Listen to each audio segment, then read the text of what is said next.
नमस्कार दोस्तों। जैसे कि आपने थंबनेल देखा होगा, तो मैं आपको एक चीज़ दिखाना चाहता हूँ। देखिए, ये 29 जून का रिप्लाई था इलाहाबाद हाई कोर्ट का, और इस आरटीआई के अकॉर्डिंग बताया गया था। देखिए, ये 29 जून 2024 का आपको आरटीआई दिख रहा होगा, जिसमें जवाब दिया था इलाहाबाद हाई कोर्ट ने कि जो आपकी एपीएस की वैकेंसी है वो 88 है नॉर्मल जो होती है, और 29 जो वैकेंसी होती है वो रजिस्ट्री ऑफिस की होती है।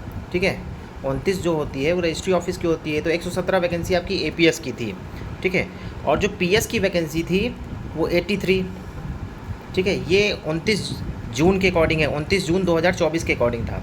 और यहीं पे आरओ की वैकेंसी भी बताई गई थी। तो देखिए, जो एआरओ की वैकेंसी बताई गई थी वो 49 बताई गई थी। देखिए, आपको दिख रहा होगा 49 वैकेंसी बताई गई थी एआरओ की, और 16 वैकेंसी बताई गई थी आरओ की। ठीक है, लेकिन सडनली क्या हुआ, 22 जुलाई को वैकेंसी चार्ट आया है। ठीक है, 22 जुलाई को वैकेंसी चार्ट अपडेट हुआ है। मैं आपको दिखाना चाहता हूँ वैकेंसी चार्ट। अब देखिए, ये 22 जुलाई वाला आपको दिख रहा होगा वैकेंसी चार्ट, जो इलाहाबाद हाईकोर्ट ने अपडेट किया है। देखिए, ये 22 जुलाई का है। ठीक है, और इसके अकॉर्डिंग आपकी आरओ की वैकेंसी काफ़ी ज़्यादा है, 372 दिख रही है, और एआरओ की वैकेंसी 100 दिख रही है। ठीक है, अब काफ़ी लोगों को ये चीज़ें पता चल गई होंगी, लेकिन आप इसको देख के इतने खुश मत होइएगा, क्योंकि मैं इसके बारे में भी एक बताता हूँ क्या रीज़न है, क्यों ये वैकेंसी इतनी ज़्यादा शो हो रही है। ठीक है, और ये देखिए, यहाँ पे एपीएस और पीएस की वैकेंसी देखिए, सेम वैकेंसी एपीएस की है, 88 वैकेंसी यहाँ दिखा रहा है, और 29 वैकेंसी दिखा रहा है जो आपका रजिस्ट्री ऑफिस की होती है। देखिए, 29 वैकेंसी एपीएस दिखा रहा है। ठीक है, बाकी पीएस की वैकेंसी जो आपकी 5400 ग्रेड पे की है वो 92 दिखा रहा है, और जो मैंने पिछली स्लाइड दिखाई थी उसमें 83 दिखा रहा था, मतलब 9 वैकेंसी इंक्रीज़ हुई है। ठीक है, तो अब मैं आपको इंपॉर्टेंट बातें बताता हूँ, इसमें क्या आपको जानना है और क्या आपको समझना है। आप लोगों में से जो भी स्टूडेंट हमारे चैनल में पहली बार विजिट कर रहे हो, अगर आपको डिटेल्ड एनालिसिस और आपको रेगुलर वीडियोज़ इलाहाबाद हाईकोर्ट से रिलेटेड चाहिए, और अगर आपको free of cost study material चाहिए, अगर आप चाहते हैं कि आपको गाइडेंस रेगुलरली मिलती रहे और जेन्युइन आपको वीडियोस मिलें, तो आप हमारे यूट्यूब चैनल को सब्सक्राइब कर सकते हैं, दोस्तों के साथ शेयर कर सकते हैं। कमेंट सेक्शन में अपने सवालों को आप लिखिए, मैं आपके सभी सवालों का समाधान करूंगा नेक्स्ट वीडियोस के माध्यम से, क्योंकि मैं सभी की क्वेरीज़ का रिप्लाई नहीं कर पाता हूं समय के अभाव के कारण, लेकिन मैं वीडियोज़ के माध्यम से आपके सभी सवालों का मैं आंसर दे देता हूँ। ठीक है, आप लोग टेलीग्राम चैनल भी ज्वाइन कर सकते हैं, क्योंकि मैं उसमें रेगुलर आपको अपडेट्स देता रहता हूँ, वैकेंसी के बारे में बताता रहता हूँ, जो भी और वैकेंसीज़ आती हैं, स्टडी मटेरियल्स, किताबें आपको भेजता रहता हूँ।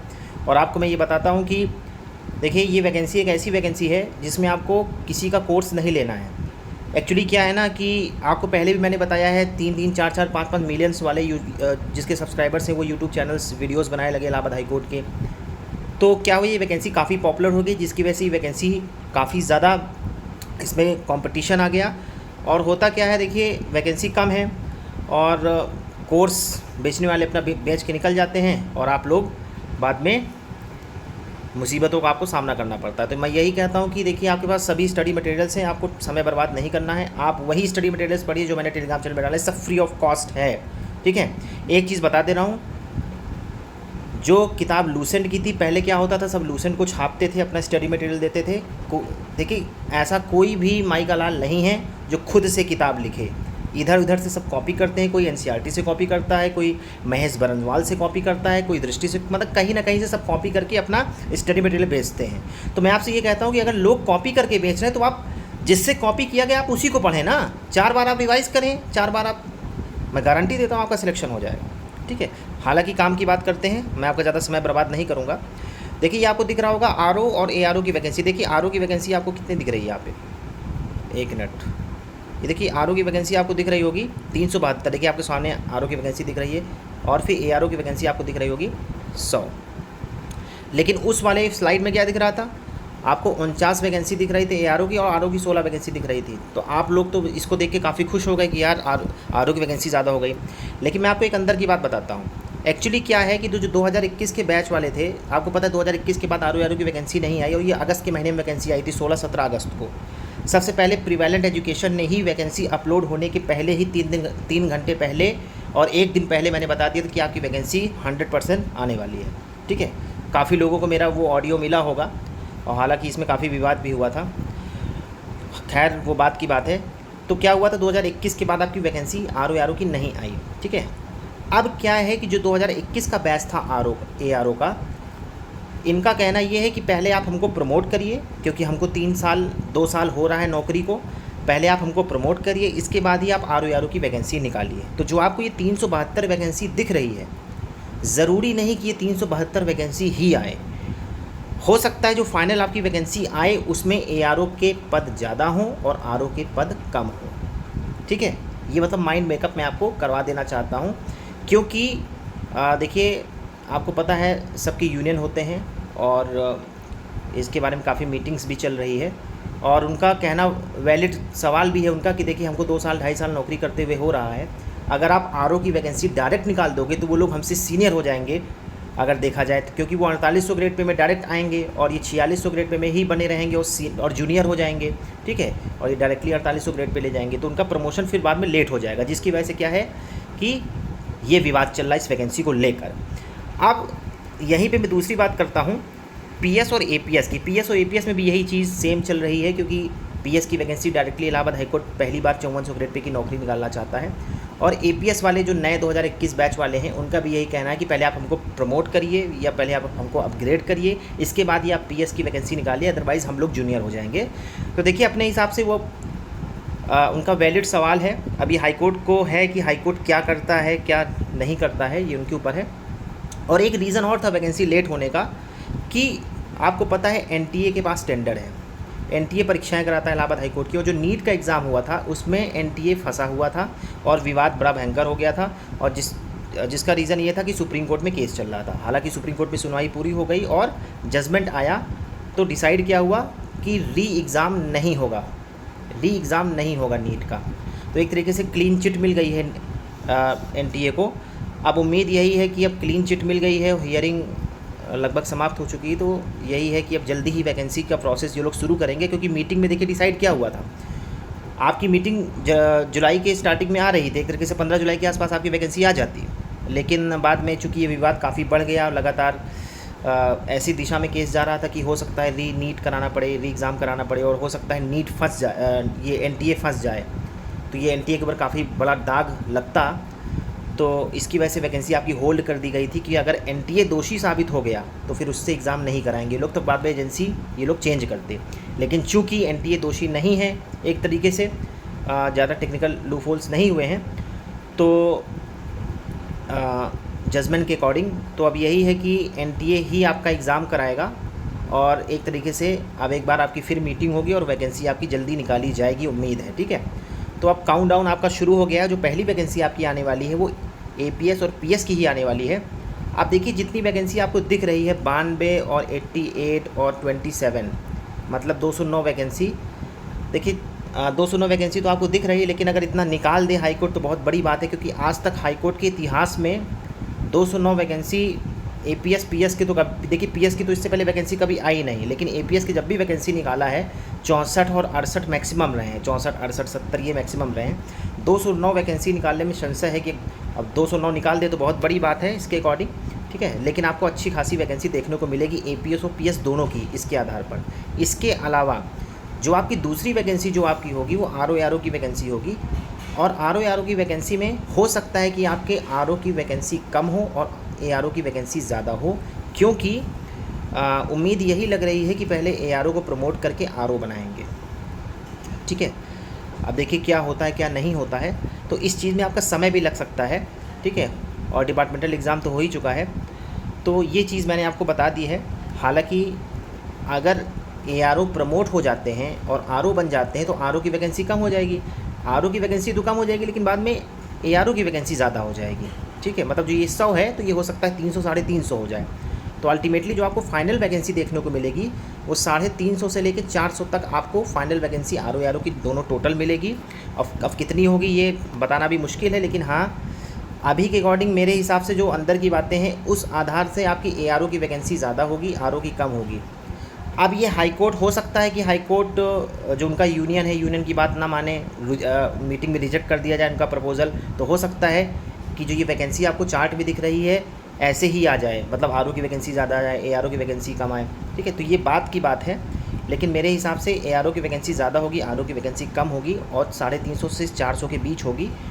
ठीक है, और जो पहली वैकेंसी होगी वो APS और PS की होगी, और उम्मीद यही कि 150 से ज़्यादा ये वैकेंसी दोनों आएंगी आपकी। ठीक है, तो कब तक ये वैकेंसी आएगी? देखिए एपीएस पीएस का तो काउंटडाउन शुरू हो चुका है कि हो सकता है अगस्त सितंबर तक आ जाए, हो सकता है ये लोग अगस्त में निकालते, क्योंकि देखिए वैकेंसी को होल्ड इसीलिए किया गया था कि एक बार एनटीए का जजमेंट जो ये चल रहा है नीट का, ये एक बार इसकी हियरिंग पूरी हो जाए, इससे पता चला है कि एनटीए की गलती है कि नहीं।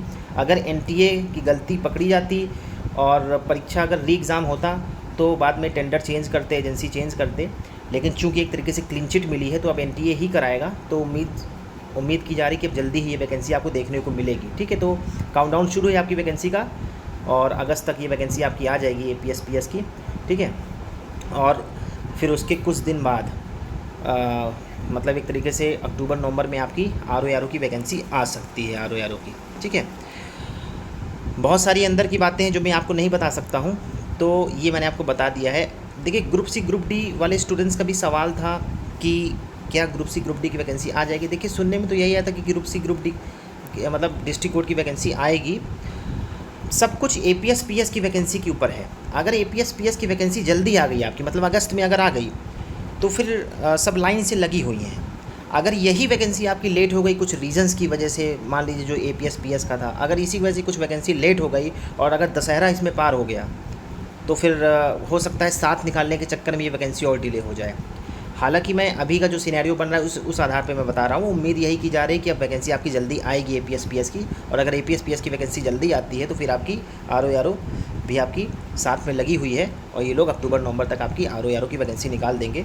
और कुछ सोर्सेज ये बता रहे हैं कि ग्रुप सी मतलब डिस्ट्रिक्ट कोर्ट की वैकेंसी भी आपको देखने को मिलेगी और 400 और 800 वैकेंसी आपको स्टेनो की देखने को मिल रही है। ठीक है, देखिए ये जो स्टेनो की डिस्ट्रिक्ट कोर्ट की वैकेंसी मिल रही है, इसमें हिंदी स्टेनो की भी वैकेंसी रहेगी। ठीक है, देखिए जो सुनाई दिया वो मैंने बताया है। और जो एपीएस पीएस जो मेन इलाहाबाद हाई कोर्ट में है, उसमें हिंदी की वैकेंसी काफ़ी कम है, ना के बराबर है। ठीक है, मतलब अगर आ भी जाएगी तो 2-4-6 वैकेंसी भले ही हाई कोर्ट अपने डिस्क्रिप्शन के ऊपर निकाल दे, अदरवाइज़ ना के बराबर वैकेंसी है। तो आप लोग इसमें फोकस ना करें हिंदी वाले बच्चे। ठीक है, एपीएस पीएस के लिए तो ये मैंने आपको बता दिया। दूसरी बात कि जिन स्टूडेंट्स को टाइपिंग नहीं आती, कृपया करके आप लोग टाइपिंग करें। जो अगला वीडियो होगा मैं इसमें आपको सिलेबस के बारे में बताऊंगा कि आपको तैयारी कैसे करनी, कौन सी किताबें पढ़नी है, और सब कुछ मैं आपको डिटेल में बताऊंगा। ठीक है, तो जो आपके सवाल थे उस सवाल के आधार पर मैंने ये वीडियो बनाया है, और ये जो लेटेस्ट अपडेशन जो दी गई थी इलाहाबाद हाई कोर्ट के द्वारा 22 जुलाई वाला, उसके आधार पर मैंने ये वीडियो दिया है। इसके अलावा कोई भी और आपके सवाल हो, मन में कोई भी संशय है, कोई भी डाउट हो, तो आप कमेंट सेक्शन में लिखिए और टेलीग्राम चैनल को ज्वाइन करिए, लिंक नीचे दी हुई है डिस्क्रिप्शन बॉक्स में, और यूट्यूब चैनल को शेयर करिए दोस्तों के साथ। एक प्रश्न और था जो मुझे याद आ गया आखिरी में कि कुछ स्टूडेंट हैं जो बीटेक वाले हैं और कुछ लोग इंजीनियर हैं, सॉफ्टवेयर इंजीनियर हैं, वो कह रहे थे कि सर क्या हमको ट्रिपल-सी करना पड़ेगा। देखिए आपको कोई ज़रूरी नहीं ट्रिपल-सी करने की। अगर आपका जो बीटेक है उसमें आपने 6 महीना कंप्यूटर का कोर्स किया है और उसके मार्क्स आपके मार्कशीट में शो हो रहे हैं, तो आपको करने की कोई ज़रूरत नहीं है। जिनके पास कोई भी कंप्यूटर की क्वालिफ़िकेशन नहीं, आप लोग ट्रिपल-सी कर लीजिए कृपया करके, क्योंकि ट्रिपल-सी मैंडेटरी है एक तरीके से। और दूसरी बात ये आपको मैं ये बताना चाहता हूँ कि भले ही आपके पास उसका सर्टिफिकेट ना हो, लेकिन रिज़ल्ट आ जाना चाहिए। वैकेंसी निकलने के पहले आपका अगर आपके पास रिज़ल्ट आ जाता है ऑनलाइन वाला, तो आप एलिजिबल होंगे। ठीक है, तो ये सवाल थे ट्रिपल-सी को लेके, कंप्यूटर के कुछ सवाल थे। ठीक है, इसके अलावा कोई और सवाल हो? हाँ, एक जो बताना चाहता हूँ, एक सवाल और था कि सर हम नौकरी कर रहे हैं, जैसे कुछ बंदे और थे जो ऑलरेडी मल्टीनेशनल कंपनी में जॉब कर रहे हैं, तो वो कह रहे हैं कि सर हम तैयारी कैसे करें, हमको इलाहाबाद हाई कोर्ट दे रहा है। देखिए मैं आपको बताना चाहता हूँ, देखिए प्राइवेट नौकरी का एक अलग मज़ा है, सरकारी नौकरी का एक अलग मज़ा है। मैं तो आपको यही कहूँगा कि उस नौकरी को छोड़ के इस नौकरी की तैयारी मत करिएगा। अगर आप साथ में मैनेज कर सकते हैं तो उस नौकरी को करते करते आप इसकी तैयारी करिएगा, उसको छोड़ के आप इसको मत करिएगा। ठीक है, क्योंकि आप फिर बाद में पछताओगे। ठीक है, आपको ये लगेगा कि जितनी हम मेहनत कर रहे हैं उस हिसाब से हमको सैलरी नहीं मिल रही है। ठीक है, आपको ऐसा लगेगा। तो बेहतर यही है कि आप उस नौकरी को ज्वाइन करते हुए, उस पद पे रहते हुए आप इस नौकरी की तैयारी करिए। अगर आपका सिलेक्शन हो गया तभी आप उसको छोड़िएगा, अदरवाइज़ मत छोड़िएगा। ठीक है, क्योंकि इसमें रिस्क ज़्यादा होता है, सिलेक्शन होने के चांसेस काफ़ी कम होते हैं। बाकी सारी बातें आपको पता है क्यों कम होते हैं, इसके काफ़ी रीज़न्स हैं। ठीक है, तो इस वीडियो में इतना ही। इसके अलावा कोई भी क्वेरी हो तो कमेंट सेक्शन में लिखिए, मैं आपके सभी सवालों का समाधान करूंगा। और हमारे यूट्यूब चैनल को सब्सक्राइब करना ना भूलिएगा, बेल आइकन को प्रेस कर दीजिएगा ताकि आपसे वीडियो स्किप ना हो। और एक तरीके से ये गुड न्यूज़ आपको मैंने दे रहा हूँ, तो आप लोग कमर कस लीजिए और तैयारी करते रहिए, और टेलीग्राम चैनल को भी ज्वाइन करिए। और जो आपके दोस्त लोग जो काफ़ी निराश हो चुके हैं, उनके साथ आप हमारा ये वाला वीडियो ज़रूर शेयर करिए। तो इस वीडियो में इतना ही। जय हिंद।